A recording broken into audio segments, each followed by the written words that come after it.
Hello, I'm Caroline. Welcome to my channel. Thank you for joining me today for this video.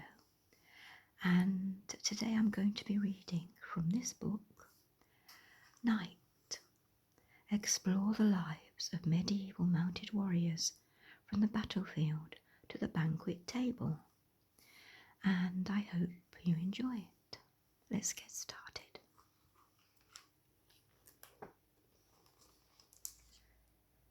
The First Knights. In the 4th century CE, barbarian tribes invaded the Roman Empire and Europe. A group called the Franks expanded their power, and in 800 CE, their leader Charlemagne became Emperor of the West. In the 9th century, this empire broke up into smaller pieces, and powerful lords and their mounted warriors offered protection to peasants who, in return, became their serfs. These lords and some of the men who served them were knights, warriors who fought on horseback. By the 11th century, a new social order was formed by armoured knights who served a local lord, count, or duke. Winged spear. Infantrymen or foot soldiers of Charlemagne usually carried spears with sticking out lugs. Cavalrymen, mounted warriors, might have used smaller versions as well. The lugs prevent the spear getting stuck in an opponent's body. Carolingian cavalry. Under Charlemagne and his sons, the Carolingians, armoured horsemen became increasingly important. In this 9th century manuscript, the men have coats of scale, armour, helmets, shields, and spears. A barbarian horseman. When the Roman Empire broke up, many horsemen from Eastern Europe arrived in the West.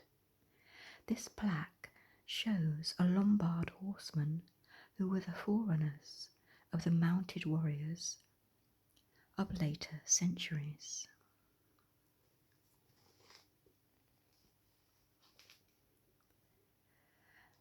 Cutting edge.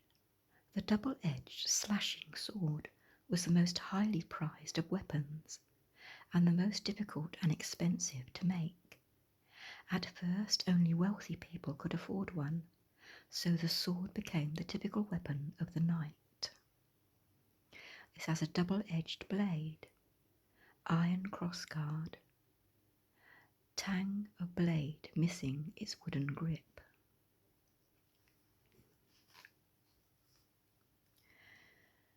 Developed in Northern Europe, the axe with a flaring blade was popular with the Viking warriors from Scandinavia who fought on foot. However, it lost favour with European mounted knights. Used by well-drilled infantry, it could prove lethal to horsemen, especially when mounted on a metre-long haft or handle and swung in both hands. Kings and nobles.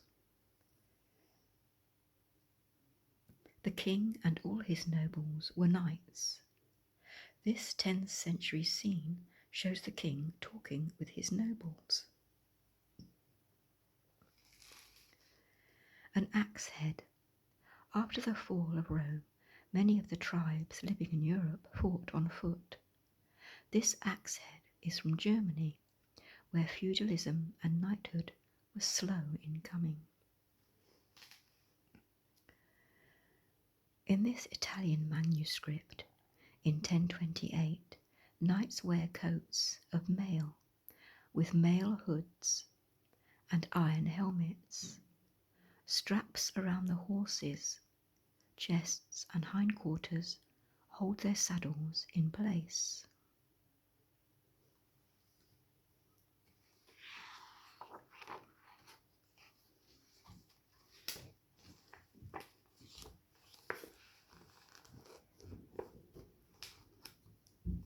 Making a knight. A boy of noble birth who was going to become a knight was usually sent away at age 7 to a nobleman's household to be a page. Here he learned how to behave and how to ride a horse. When about 14, he was apprenticed to a knight whom he served as a squire and was taught how to handle weapons, and even went into battle with the knight to assist him. Successful squires were knighted when they were around 21 years old.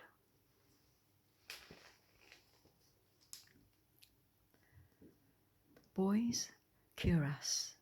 These pieces of armour from about 1600 are specially made to fit a boy. Only rich families could afford to give their young sons such a gift. This is a back plate, and this is a breastplate.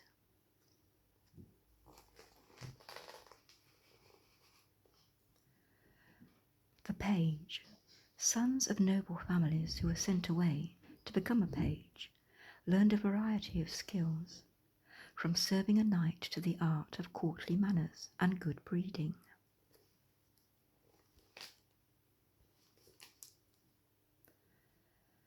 Practice makes perfect. Squires who wanted to be knights trained constantly to exercise their muscles and improve their skill with weapons. Such training was hard, and not everyone could manage it. Those who did eventually went on to become knights. This 15th century picture shows various ways the young men could train.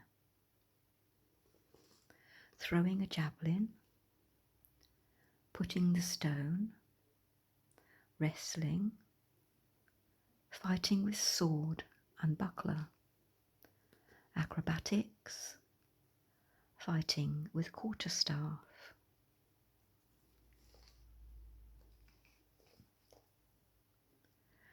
The squire.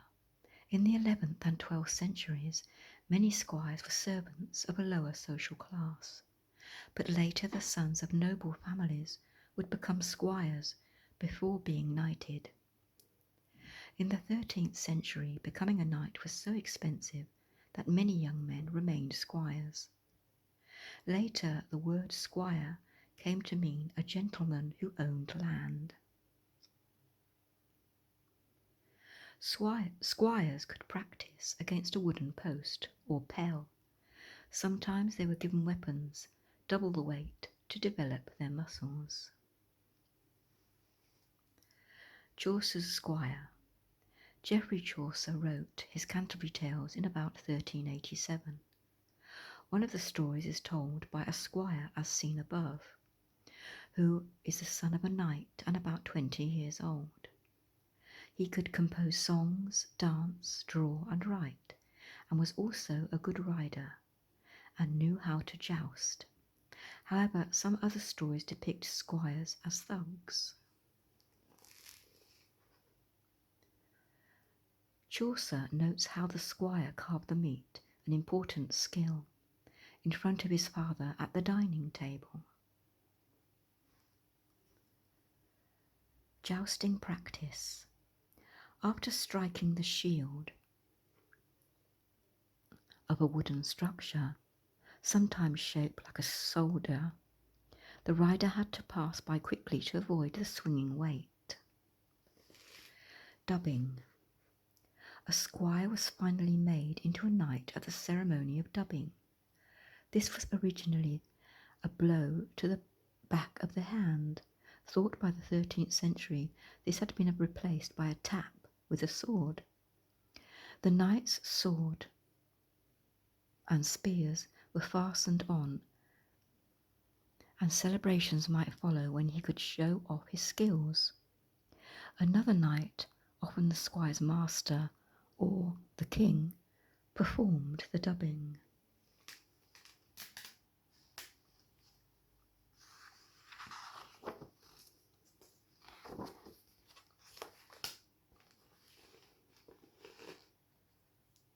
Fashion in steel. By the 15th century, knights were protecting themselves with full suits of plate armour, designed to make the edges and points of weapons glance from their smooth surfaces. Plate armour often imitated civilian fashions too. Some armours were partly painted black or blue. Designs were often etched into the metal with acid, and gold plating or gilding was sometimes used to embellish borders or even to decorate entire suits.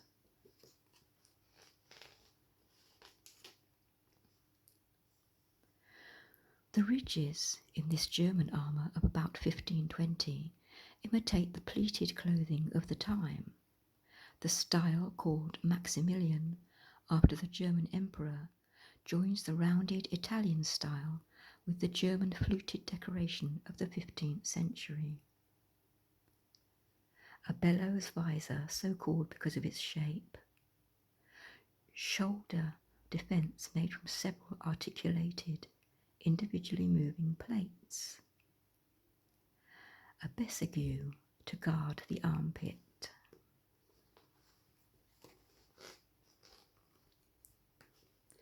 Embossed, etched, and gilt.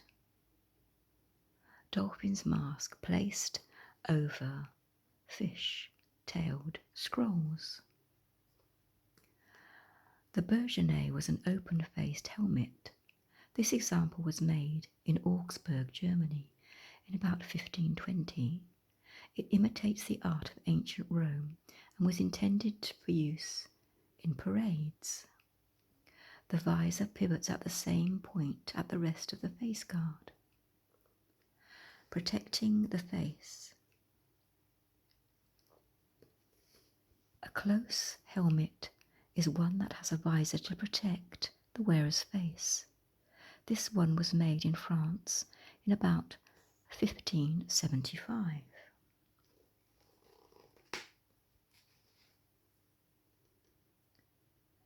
Latest fashion.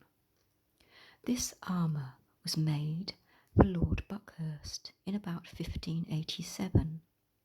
The breastplate has followed the fashion in becoming more and more pointed at the waist, until, as here, the full shape known as a piece cord is formed. The bulging hips allowed for cloth trunk or hose to be worn beneath. The Bergenet has a triple-barred face guard behind a removable buffle. Slim plates on this falling buffle may be lowered over the one another to allow more air to reach the face. Royal entry. This picture of King Louis XIV of France from about 1510 shows him wearing a coloured cloth skirt called a base. His helmet has a heraldic crest.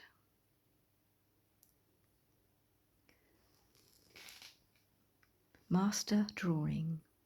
Jacob Halder, who was a master armourer near London, produced illustrations for people who wanted armour made. This one was for Sir Henry Lee, Master of the Armouries, 1578 to 1610.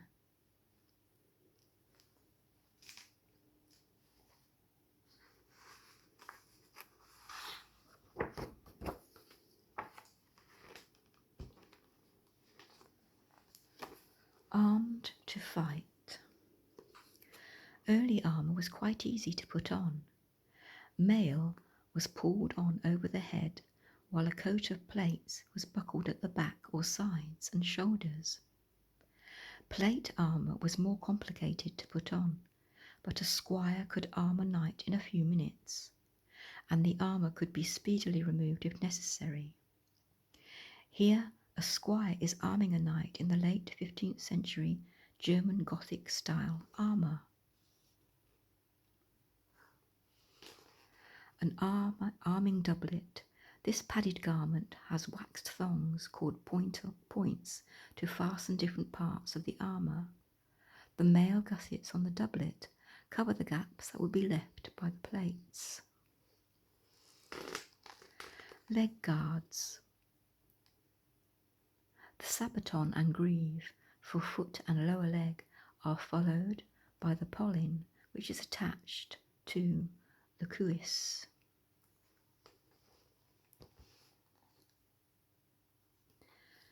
Mail skirt. Mail around the waist protects the groin, which is not fully covered by the plates. Using flexible mail here makes it easier to bend or sit.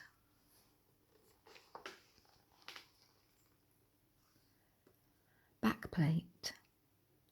The backplate is offered up into position. It has a flange lower edge to deflect weapons from the buttocks and legs. Breastplate. Breast and back together are called the cuirass. They are secured by the waist straps and are joined at the shoulders. Protecting the arms. The upper arm guard, avambrace, an elbow piece, a couture, are tied by laces. The pauldron and bessigue protect the shoulder and armpit. Gauntlets, sword and dagger. The gauntlets are fitted with a leather glove so the knight can grip his weapons. His sword belt has straps to hold the scabbard at a convenient angle. A rondel dagger hangs at his right side.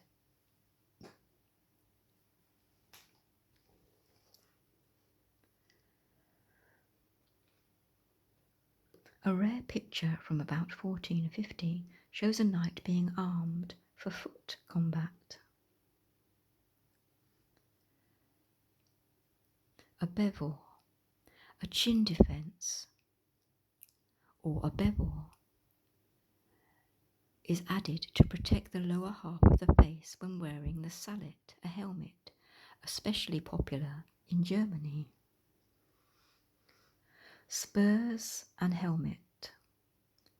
The knight's roll spurs are buckled to his feet.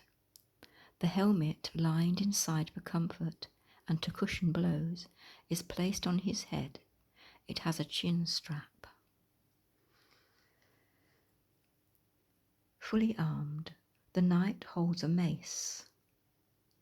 Armed from head to foot, or cap a pie, he is now ready to mount his war horse.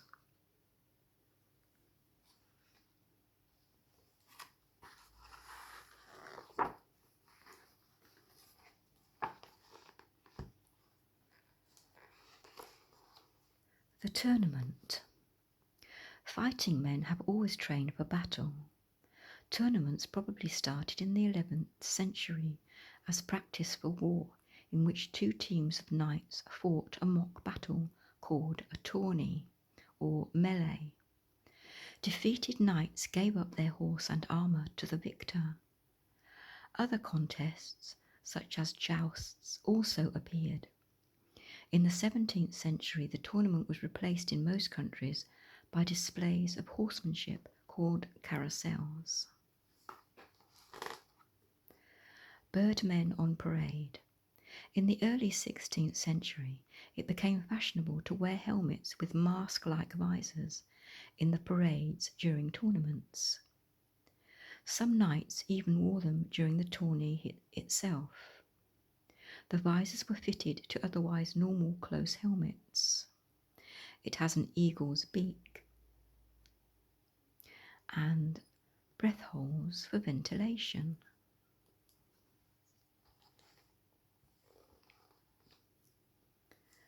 Flying banners. The colourful array of banners at a tournament display coat of arms and other kinds of fanciful designs. The knights also wore large crests on their helms, even when these were no longer worn in battle.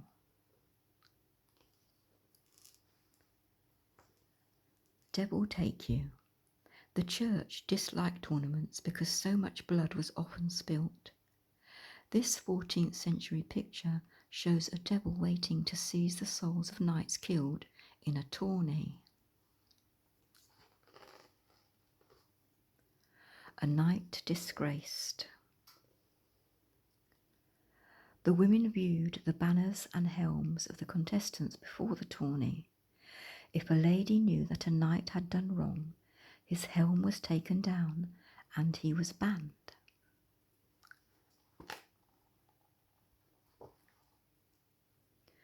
Club tourney. In this type of tourney, two teams use blunt swords and clubs. Their crested helmets are fitted with protective face grills. Each knight has a banner bearer, while attendants, called varlets, stand ready in case he falls. The Knight of Honour rides between the two ropes that separate the teams. Ladies and judges are in the stands. Although the tournament grounds or lists had become smaller, the artist of this illustration has squashed them up to fit everything in.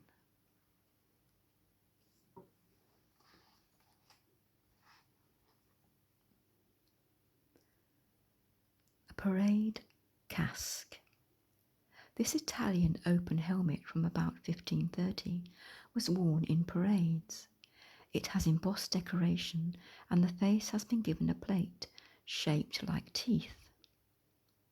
The hinged earpieces are missing. Vamplate and locking gauntlet. The vamplate was fixed over the lance to guard the knight's hand.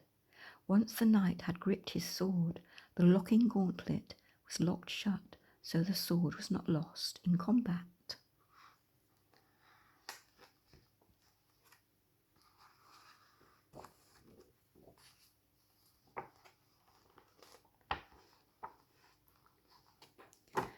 Japanese knights. Japan developed a society similar to medieval Europe, and the equivalent of the knight was a samurai. After the Genpei War of 1180 to 1185, Japan was ruled by an emperor, but real power lay with the military leader or shogun. Later, civil war weakened the shogun's authority, but a strong shogunate was revived after a victory in 1600, and the last great samurai battle was fought in 1615.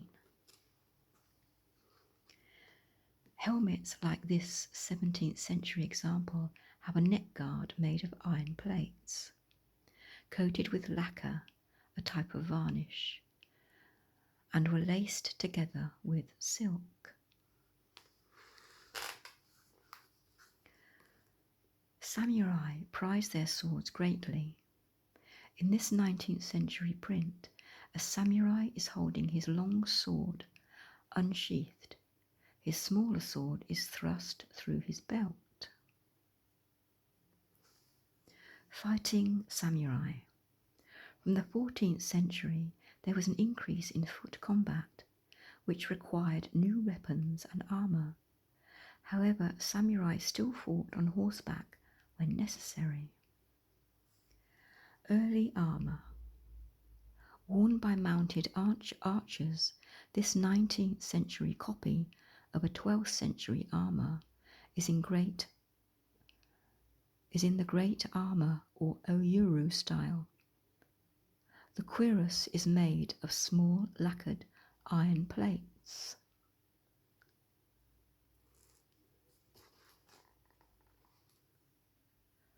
This pair of swords. The main samurai sword was the katana, sheathed in a wooden, rough skin to prevent the hand slipping, a pommel cap, a kashira, fitted over the end. The pair of swords, or daisha, was completed by a shorter sword, a wakizashi, which was also stuck through the belt.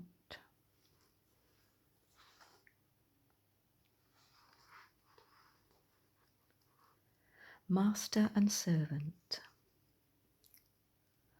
This small lacquered case, or inro, depicts a servant kneeling before a samurai. Samurai needed servants to attend them and to look after their equipment. A samurai held life and death, power over his servants, and over the farmers who worked on his land and provided him with food. Modern armour. In a bid to give more protection from bullets, Japanese armour was made more solid from the 16th century. This example is a 19th century armour called a Tosai Kasoku. A cuirass, or a do, protects the chest. The helmet, a kabuto, has a face defense, or mempa, and is fitted with a buffalo horn crest.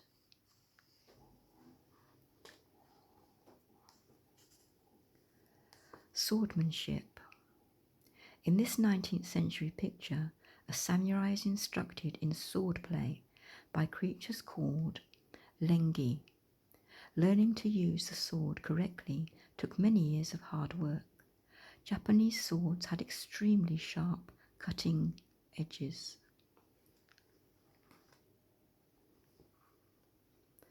A warrior. In this 19th century photograph shows a samurai dressed in his armour. This is made of solid plates of iron, unlike the earlier small laced plates. Over his armour he wears a surcoat, or jinbauri. He carries his swords and a longbow made of bamboo, and other woods glued together and bound with rattan. His helmet crest bears a pair of horns.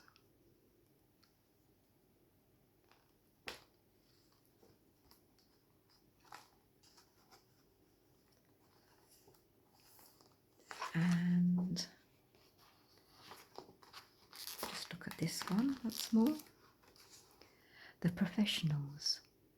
Heavily armed squadrons of knights could not break the disciplined ranks of infantry. By 1500, the infantry was becoming the most important part of any army. Feudal forces who fought in return for their land were being replaced by permanent forces of well-trained, paid soldiers.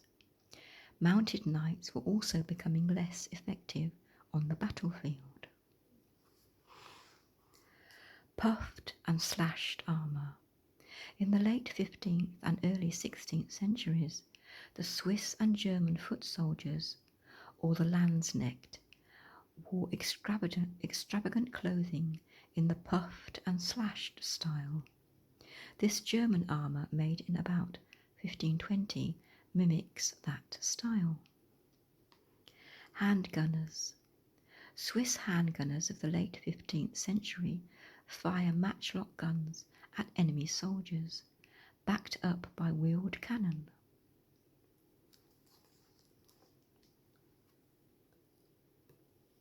Catgutter. This German Landsknecht, dating to about 1520, wears a partial armour and mail to guard his neck. He carries a two-handed sword and a short sword called a Katzklager, or catgutter.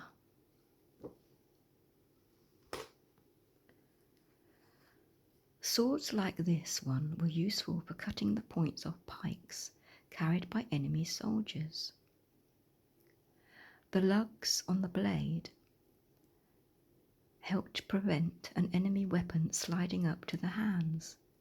This example dates to about 1600, by which time these were becoming largely ceremonial weapons.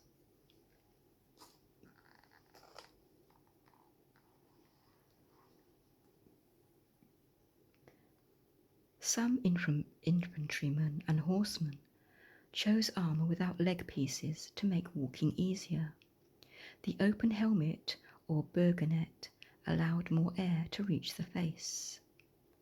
The black and white effect on this armour from about 1550 was made by leaving some areas as bright steel while painting other parts black.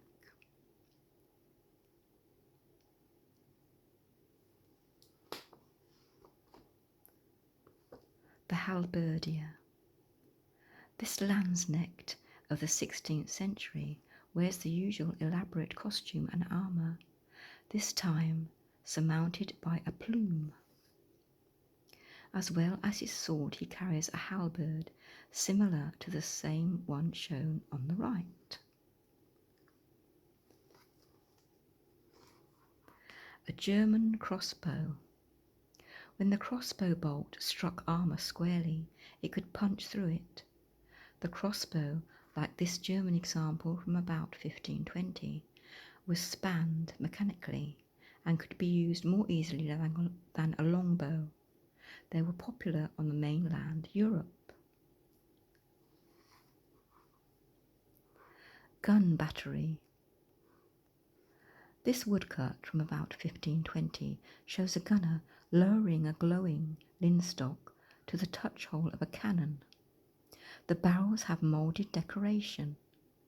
The increasing use of cannons was one factor in the decline of the castle and the rise of the heavily gunned fortress. Field guns were used against enemies. A halberd. The axe head on this weapon from about 1500 could be used to maim an enemy. The beak on the back could trip up horses.